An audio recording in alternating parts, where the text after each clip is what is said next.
From the age of 5, Samantha was groomed.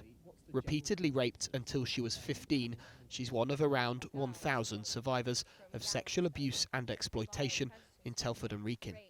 She's agreed to speak to us on camera about the findings in yesterday's report.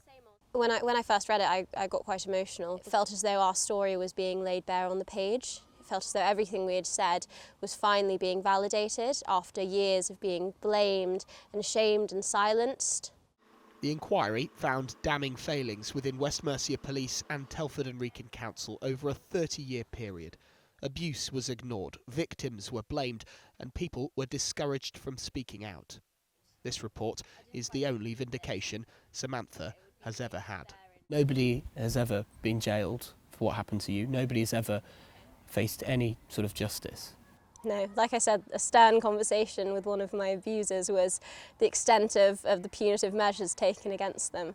I still worry that I'm going to see them in the street one day, that I'm going to bump into them while I'm doing my grocery shopping.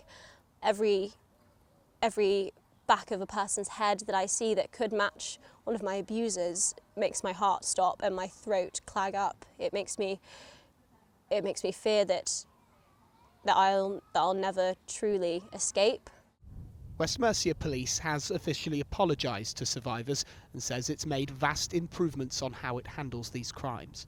But the force's Police and Crime Commissioner wouldn't promise a similar scandal couldn't happen again. I'm incredibly sorry that this has happened. I'm sorry that not only victims but their friends and families have let down. I'm sorry that today I can't guarantee that it wouldn't happen again, because not only is society changing, crimes within our society are changing. We saw through lockdown society change, and indeed the way people were exploited changed with more use of online and others. I want to make sure West Mercia Police is match fit, not only for the issues now but also the issues into the future. The Police and Crime Commissioner told us that he can't promise this won't happen again. How do you feel about that?